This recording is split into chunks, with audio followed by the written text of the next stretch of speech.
Burkina Faso didn't calm down after the coup failed. It exploded. Across every city, protests swept through the streets like wildfire, fueled by something bigger than anger. But did these protesters know something that we don't? Let's find out.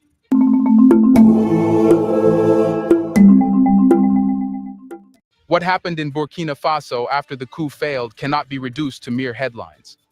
The streets didn't return to silence. They didn't sigh in relief. They detonated. The people rose across Ouagadougou, Bobo-Dioulasso, Koudougou, and countless towns and villages, not in panic, but in perfect clarity. This was not a reaction to instability.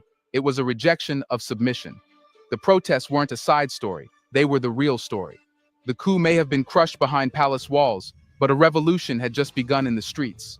Crowds poured into the avenues without waiting for permission. There were no calls from party leaders or televised rallying cries. It happened as if on instinct. Entire families marched together, not out of fear, but out of fury. They didn't come with demands. They came with warnings. Placards and spray-painted walls declared their message. Burkina is not for sale. No to France. Traitors will fall. These weren't the signs of people begging for protection. They were the warnings of people ready to defend their soil. The mood was serious, almost sacred. There was no festival air, no performative optimism.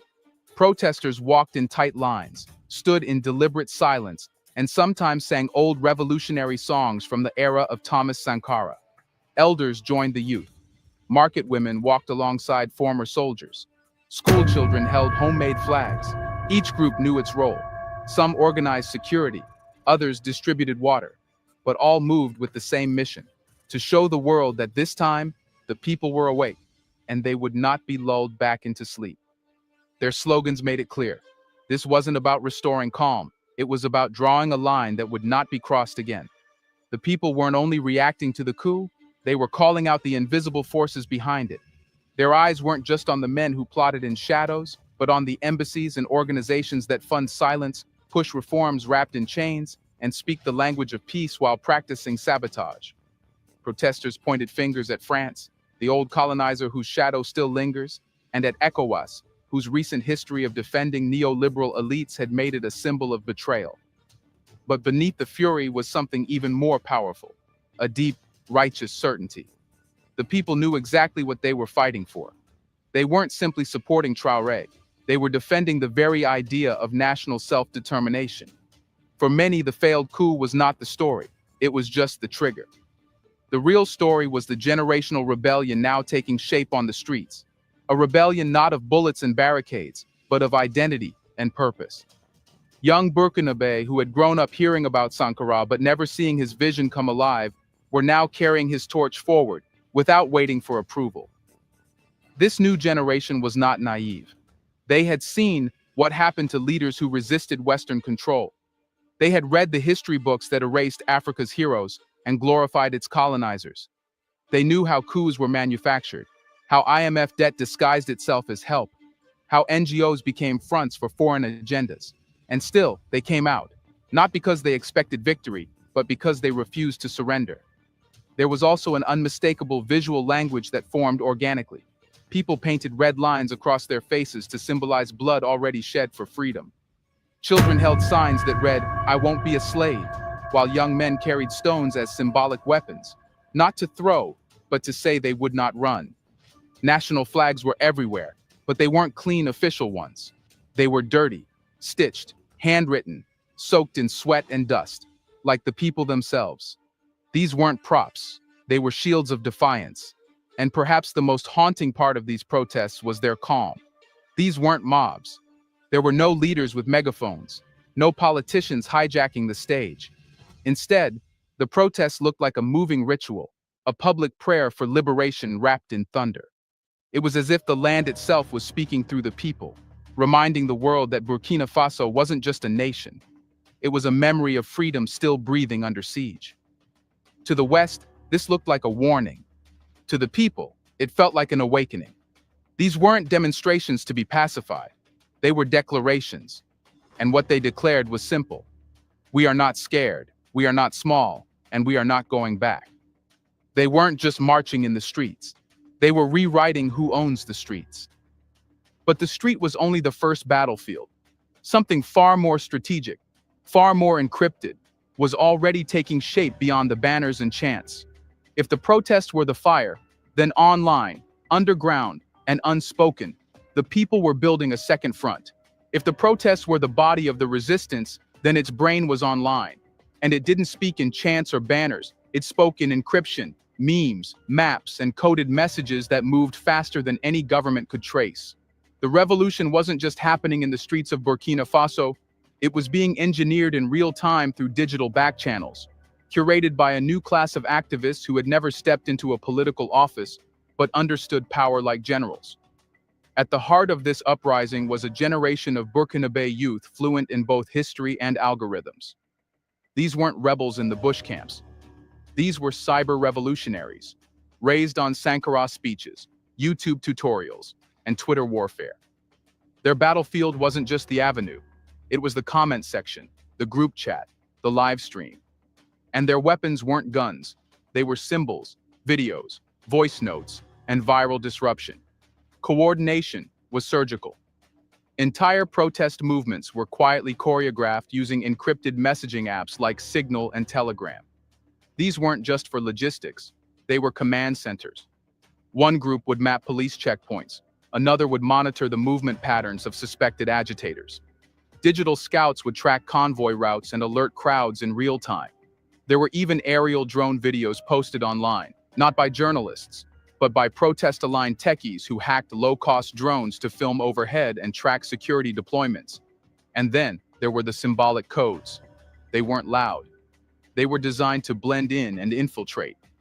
Protesters started using small colored threads tied around their wrists or ankles. Green for local protector zones, yellow for medics, red for legal observers. At first glance, they looked like fashion. But to those in the know, they were markers of trust, responsibility, and duty. Here's a reminder to please like and share the video and subscribe to our channel to watch more videos on Black culture, history, civilization, and identity. Let's continue now. In Ouagadougou, a seemingly random chalk mark on a wall, a triangle with 3 dots, became a sign of safe house or recharge zone for protest leaders who needed shelter, phone charging, or food. No one announced it. It just spread. Some protesters even communicated in modified sign language, developed weeks earlier in youth political circles, and passed through music collectives, football groups, and student associations. But nothing revealed the depth of strategy like the way protesters handled information warfare. A small group known online made it their mission to deconstruct media lies in real time. Whenever international outlets framed the protests as chaotic or pro-junta, they released counter-narratives within minutes, complete with raw footage, timestamps, and public debunkings of foreign journalists' tweets. They didn't wait for approval, they didn't ask to speak, they took the mic. Their posts weren't just rebuttals, they were digital strikes. They turned propaganda into a game of whack-a-mole, where the mole got crushed before it even surfaced. And what made it more dangerous to foreign influence was that these kids weren't just angry, they were correct. They had receipts, and they knew how to use them. Beyond information, correction came information warfare. Some users created memes that mocked Western hypocrisy, juxtaposing Macron's speeches on African democracy with images of French mercenaries in Mali. Others dug up past statements by NGOs and diplomatic staff, cross-referencing them with leaked documents and donor funding trails. The internet in Burkina Faso had become a court of revolution, where even tweets could become evidence. And when the government called for vigilance against coup plotters, the online army took it further. Lists began to circulate. Not government lists, but people's lists. Not names, but symbols. Organizations, vehicles, phone numbers known to be involved in suspicious movement. None of it was provable in court. But in the streets, they became gospel. Citizens formed watch groups. Online maps were marked with red zones, yellow corridors, and green holdouts. Some even adapted gaming apps to simulate response strategies in case of another coup wave. But the most profound transformation wasn't technological, it was psychological. In this encrypted universe, fear broke down. People no longer felt alone, isolated, or outmatched. Every phone became a tool of resistance. Every group chat became a fortress. And every youth, whether a DJ, a med student, or an unemployed coder, became a part of a living, breathing resistance web that spanned cities, villages, and even the diaspora. That's what made the protests untouchable. You could block a road, but not a signal. You could arrest a chant leader, but not a Twitter thread. You could shut down a square, but the revolution had already gone underground, into servers, into code, into minds. This wasn't accidental. It was a strategy born from trauma. After years of being watched, betrayed, and manipulated by powers who spoke of stability while undermining it, the people had stopped trusting institutions. So they built their own, not in buildings, but in bandwidth. And this shift, from physical resistance to symbolic and digital mastery, was perhaps the most terrifying to those watching from abroad. Because you can sanction a government, you can destabilize an army. But how do you crush an idea that travels at the speed of light? The protests in Burkina Faso weren't just visible, they were viral. Not because of technology, but because of the people who decided to control the narrative of their existence. But even as the digital movement expanded, another layer emerged, one that whispered rather than shouted. Not just the voice of the people, but the names no one dared to say out loud. They called it La Liste Noire, the blacklist. No one knew who created it. No one had seen it printed. But everyone claimed to have heard about someone who was on it. Not ordinary criminals or bandits. These were names with weight. Journalists, NGO workers, activists, lawyers, even a few government insiders. Names that once held influence now floating in the air like warnings. The list, it was said, was not maintained by the state, at least not officially. It was something murkier. A collaboration between military loyalists, civilian informants, and youth vigilantes who had taken it upon themselves to defend the revolution from within. To them, the coup plot wasn't just an event, it was a symptom.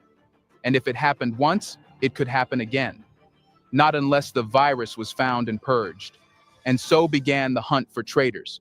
Not through courts, not through press conferences, through whispers, absences, and surveillance. The first signs were subtle. A popular blogger who had criticized the protests suddenly deleted all his posts and vanished from social media.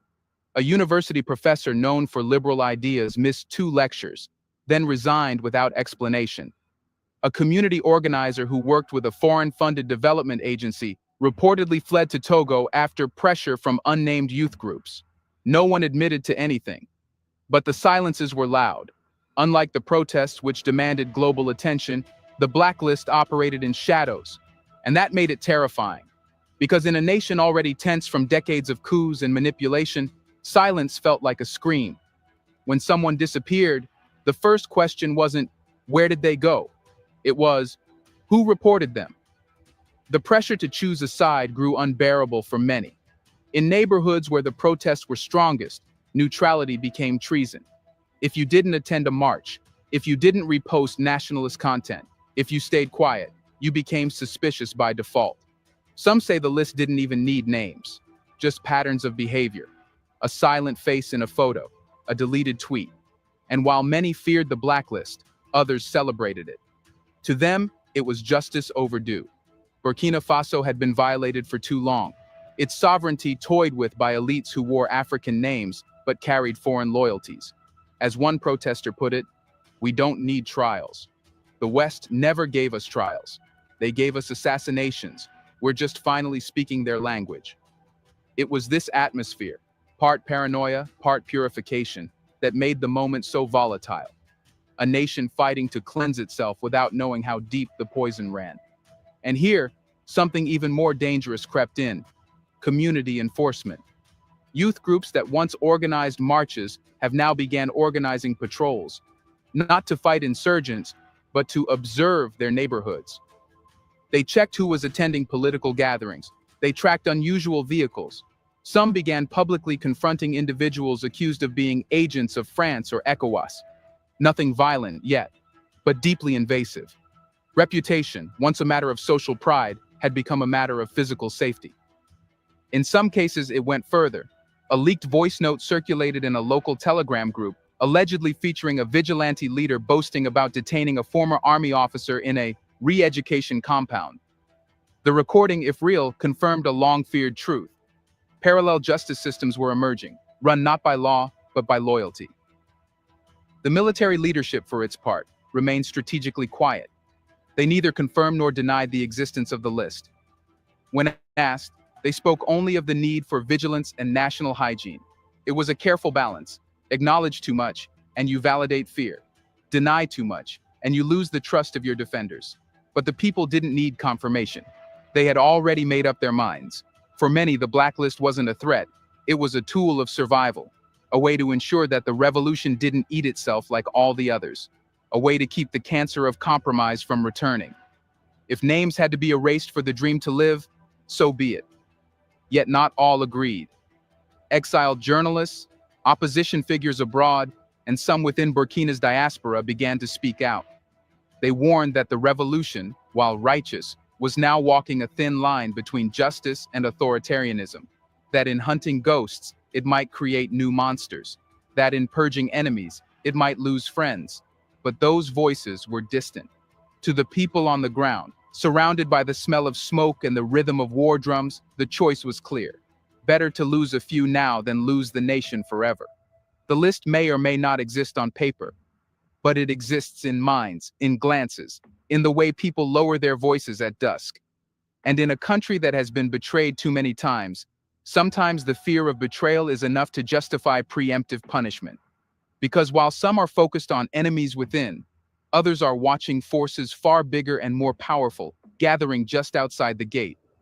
From Paris to Washington, Abuja to Brussels, the reaction was eerily consistent. Silence. Not the silence of disinterest, but of calculation. Burkina Faso's protests didn't fit the usual script. These weren't desperate cries for foreign intervention. They were public declarations of independence, broadcast in real time and backed not by elite spokespeople, but by barefoot crowds and encrypted youth networks. And that terrified the people who once believed Africa could be managed. In diplomatic cables and intelligence reports, the tone shifted quickly. Burkina Faso was no longer just a fragile Sahelian state battling coups and insurgents. It was suddenly something much more dangerous, an idea, a precedent, a proof of concept that an African nation, led by a young military leader, could ignite mass civic support not by mimicking Western models, but by rejecting them completely. The panic wasn't over instability, it was over inspiration. Because what happens in Ouagadougou doesn't stay in Ouagadougou. Within days of the protests, embassies in Mali, Niger, Togo, and even Senegal began filing quiet updates. Youth movements across the region were watching. Group chats lit up with clips of Burkinabe crowds chanting "Souveraineté ou rien," sovereignty or nothing. Anonymous pages popped up sharing protest strategies, live-stream tactics, and guides to organizing neighborhood patrols. The Burkina model was spreading, and it was spreading fast. That's what made the foreign policy community nervous.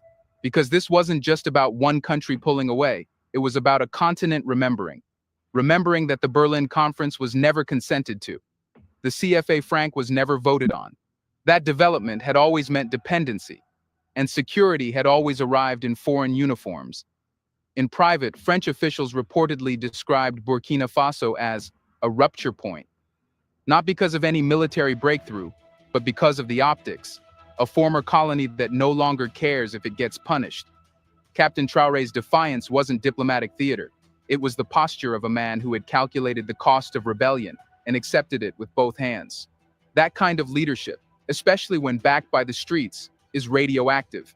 France, in particular, found itself in an impossible position. Pushed too hard, and it confirms the protesters' narrative of neo-colonial interference. Back off, and it allows the movement to metastasize regionally.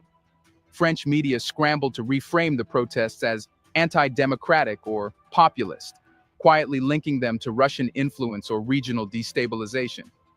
But the footage didn't lie. There were no foreign flags in the protests, just Burkinabe ones, often hand-painted, flying on sticks. And while Europe watched nervously, the United States played its usual waiting game, one foot in diplomacy, the other in plausible deniability. Official statements called for dialogue and calm, but within defense circles, there were growing concerns about losing the Sahel as a controllable corridor. Burkina Faso is more than a landlocked country. It's a geopolitical wedge between North and West Africa, rich in gold and increasingly rich in defiance. ECOWAS, meanwhile, found itself on the edge of irrelevance. Once touted as a stabilizing force, It had become a symbol of elite preservation, a club of presidents more concerned with their longevity than their people's sovereignty. The protests in Burkina Faso made ECOWAS look toothless, outdated, and deeply out of touch. Every youth chant of "Down with ECOWAS" was a nail in the coffin of a regional order built on borrowed ideals and fragile consensus. But what terrified policymakers most wasn't just the noise, it was the discipline. Burkinabe protesters didn't loot, didn't riot, didn't burn down their neighborhoods. They organized water stations. They coordinated medical assistance. They documented everything. It looked less like an uprising and more like a prelude to state building. And that's what rattled the foreign observers. This wasn't collapse.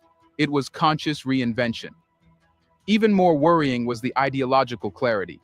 This wasn't vague anti-government rage. It was philosophical resistance, with Sankara's legacy at the center and Pan-African autonomy as its spine. This wasn't about reforming colonial structures. It was about erasing them and writing new blueprints from scratch. But will the West try to downplay this?